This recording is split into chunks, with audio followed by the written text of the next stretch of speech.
नफरत एक ऐसी आग होती है जो दूसरों से पहले खुद को जलाती है। आज मैं आपको एक ऐसी कहानी सुनाने जा रहा हूं जो इस बात को बिल्कुल सच साबित करती है। ये मीरा की कहानी है, एक माँ की जिसने अपने दिल में 20 साल तक नफरत को पाला और फिर देखा कि कैसे वही नफरत उसकी पूरी दुनिया को तबाह कर देती है। ये कहानी है उस औरत की जिसने बदले की आग में न सिर्फ दूसरों को जलाया बल्कि अपनी ही जिंदगी की सारी खुशियों को राख कर दिया। मीरा एक साधारण सी औरत थी, शहर के एक छोटे से मकान में रहती थी। उसका बेटा कुणाल कॉलेज में पढ़ता था।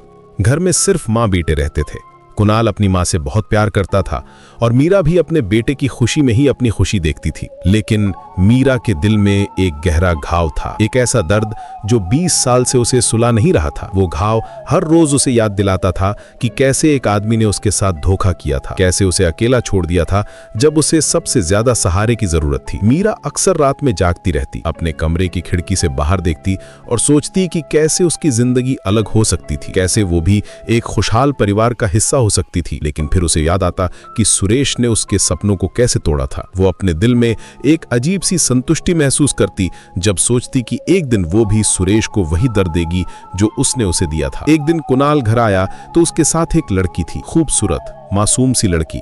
उसकी आंखों में वही चमक थी जो कभी मीरा की आंखों में हुआ करती थी। कुणाल ने खुशी से कहा, माँ ये रोशनी है, मेरी क्लासमेट। मीरा ने मुस्कुराते हुए पूछा, पूरा नाम क्या है बेटा? लड़की ने शर्माते हुए कहा, रोशनी वर्मा आंटी। वर्मा, ये नाम सुनते ही मीरा का हाथ कांप गया। उसके दिल की धड़कन तेज हो गई। उसने धीरे से पूछा, तुम्हारे पापा? रोशनी ने मासूमियत से जवाब दिया, सुरेश वर्मा। सुरेश वर्मा। ये नाम सुनते ही मीरा के दिल में 20 साल पुराना दर्द फिर से जाग उठा। वही सुरेश जिसने उससे प्यार का वादा किया था, शादी का वादा किया था और फिर एक दिन अचानक गायब हो गया था। उसे छोड़कर किसी और से शादी कर ली थी। मीरा उस वक्त गर्भवती थी कुणाल से। सुरेश ने उसे अकेला छोड़ दिया था, बिल्कुल अकेला। उस दिन मीरा को लगा था कि उसकी दुनिया खत्म हो गई है। वो महीनों तक रोती रही थी। कुणाल को अकेले पाला था, हर मुश्किल का सामना किया था और अब किस्मत खुद उसके घर सुरेश की बेटी को ले आई थी। मीरा ने अपने चेहरे पर मुस्कान चिपकाई और रोशनी से कहा, बहुत अच्छा बेटा, तुम यहाँ आती रहना। अंदर ही अंदर उसके दिमाग में एक खतरनाक योजना बन रही थी। वो सोच रही थी अब वक्त आ गया है सुरेश से बदला लेने का और ये बदला वो उसकी सबसे प्यारी चीज से लेगी, उसकी बेटी से। मीरा के दिल में एक अजीब सी खुशी हुई। उसे लगा कि भगवान ने उसकी सुनी है। अब वो सुरेश को वही दर्द देगी जो उसने उसे दिया था। दिन बीतते गए, रोशनी अक्सर घर आने लगी। कुणाल और रोशनी के बीच प्यार बढ़ता जा रहा था। मीरा ये सब देखती और मनी मन खुश होती। उसकी योजना बिल्कुल सही चल रही थी। वो रोशनी के साथ बहुत प्यार से पेश आती,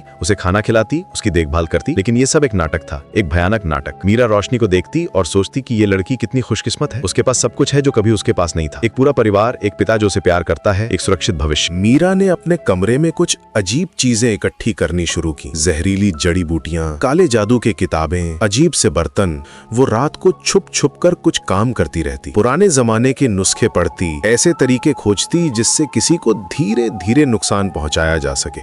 वो रोशनी के लिए मिठाइयां बनाती, लेकिन उन मिठाइयों में वो धीमा जहर मिलाती, इतना धीमा कि किसी को पता ना चले। वो चाहती थी कि रोशनी धीरे धीरे बीमार हो ताकि सुरेश को भी वही तड़प महसूस हो जो उसने महसूस की थी। रोशनी को लगने लगा कि वो अक्सर बीमार रहने लगी है, कभी सिर दर्द, कभी पेट दर्द, कभी कमजोरी। शुरू में तो उसने सोचा कि ये स्ट्रेस का है। डॉक्टरों के पास गई तो कोई खास बात नहीं मिली। सभी ने कहा कि ये स्ट्रेस की वजह से है, पढ़ाई का प्रेशर है, कुछ ने कहा कि ये हार्मोनल चेंजेस है। लेकिन मीरा जानती थी कि असली वजह क्या है। वो रोशनी को बीमार होते देखकर अंदर ही अंदर खुश होती। उसे लगता कि अब सुरेश को भी पता चलेगा कि अपनी सबसे प्यारी चीज को खोने का डर कैसा होता है। कुणाल को अपनी माँ पर शक होने लगा। वो देखता कि माँ रात को अजीब आवाजें करती है, कुछ मंत्र पढ़ती है। कभी कभी उसे लगता कि माँ किसी से बात कर रही है, लेकिन घर में कोई और नहीं होता। एक दिन उसने माँ के कमरे में झांका तो देखा कि वहाँ बहुत सारी अजीब चीजें रखी हैं, काली मोमबत्तियां, अजीब से बर्तन और कुछ जड़ी बूटियां। एक कोने में रोशनी की तस्वीर भी रखी थी जिसके चारों तरफ कुछ अजीब निशान बने थे। कुणाल ने हिम्मत करके माँ से पूछा, माँ ये सब क्या है? मीरा पहले तो चौंकी, फिर उसने कहा, कुछ नहीं बेटा, बस कुछ पुराना सामान है। लेकिन कुणाल को यकीन नहीं आया। वो समझ गया कि कुछ तो गड़बड़ है। उसे लगने लगा कि माँ की बिहेवियर बदल गई है। वो अक्सर अकेले में मुस्कुराती रहती, जैसे कोई सीक्रेट प्लान चल रहा हो। रोशनी की हालत दिन ब दिन बिगड़ती जा रही थी। वो बहुत कमजोर हो गई थी, उसके बाल झड़ने लगे थे, चेहरा पीला पड़ गया था, उसकी आंखों की चमक खत्म हो गई थी। कुणाल बहुत परेशान था। वो रोशनी रोशनी को अच्छे से अच्छे डॉक्टरों के पास ले जाता, लेकिन कोई फायदा नहीं हो रहा था। हर डॉक्टर अलग अलग टेस्ट करवाता, लेकिन कुछ कॉन्क्रीट नहीं मिलता था। एक दिन कुणाल ने देखा कि माँ रोशनी को कुछ मिठाई दे रही है और कह रही है, घर की बनी है बेटा, माँ के हाथ की। कुणाल को लगा कि माँ की आवाज में कुछ अजीब सा था, जैसे वो कोई जाल बिछा रही हो। उसकी आंखों में एक अजीब सी चमक थी जो कुणाल को डरा रही थी। उस रात कुणाल ने माँ को छुप छुप कर देखा। वो देखकर हैरान रह गया। मीरा अपने कमरे में बैठकर कुछ अजीब मंत्र पढ़ रही थी और रोशनी की तस्वीर के सामने काली मोमबत्तियां जला रही थी। वो कुछ जड़ी बूटियों को पीस रही थी और कह रही थी, अब तेरे पापा को पता चलेगा कि बेटी को खोने का दर्द कैसा होता है। कुणाल को अपने कानों पर यकीन नहीं आया। उसकी माँ जो हमेशा सबके साथ अच्छा व्यवहार करती थी, वो ऐसा कैसे कर सकती है? कुणाल का दिल जोर से धड़कने लगा। उसे समझ आ गया कि माँ रोशनी के साथ कुछ गलत कर रही है। अगली सुबह उसने माँ से सीधे सवाल किया, माँ ये सब क्या है? तुम